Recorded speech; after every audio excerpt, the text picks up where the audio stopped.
In the mornings, I get ready for school. I'll go and get my stuff.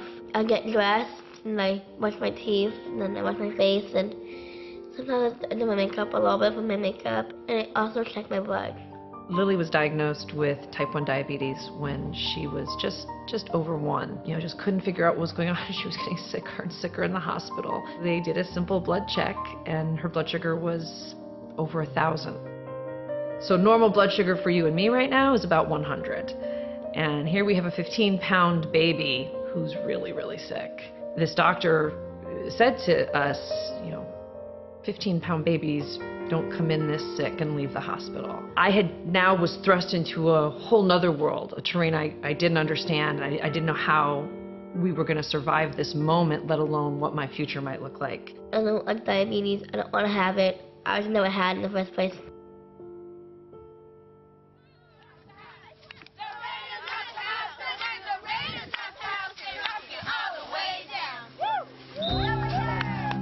I think diabetes should not stop me from making new friends.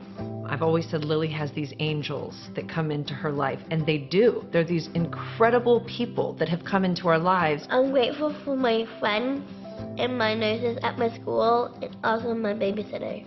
My sister gave me a book at some point along my journey, and it was called A Grace Disguised.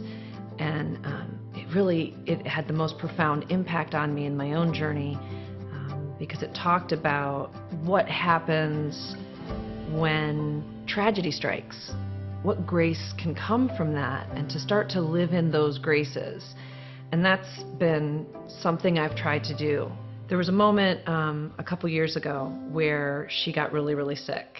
She had to go to the ER. Maybe an hour later, a nurse was coming in to check on us and got us all set up, and I found out that there was like a 4-day-old baby who had come in, and the baby had passed away. And maybe a half an hour later, when the doctor walked in to check on us, and it was the doctor that had saved her life in the hospital 13 years before, I just went,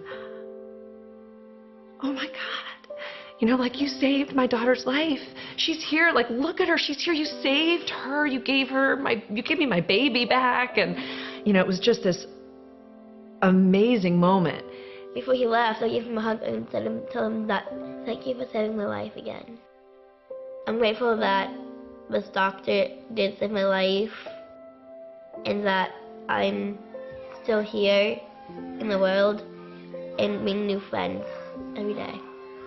It was just after that, speaking to the nurse, you know, he had pretty much walked out of the room where he'd lost that 4-day-old baby and then come into our room. You know, I think in that moment I realized, like, he's not an angel, but he and all of these people that we've met along the way, they're just people. All these angels, they're just people who make a choice.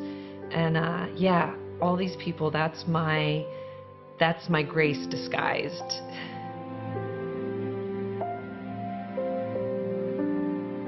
I do deal with it all the time. I feel strong and brave to go through this. Don't let diabetes stop you from doing the things that you want to do. And keep doing the things you're good at.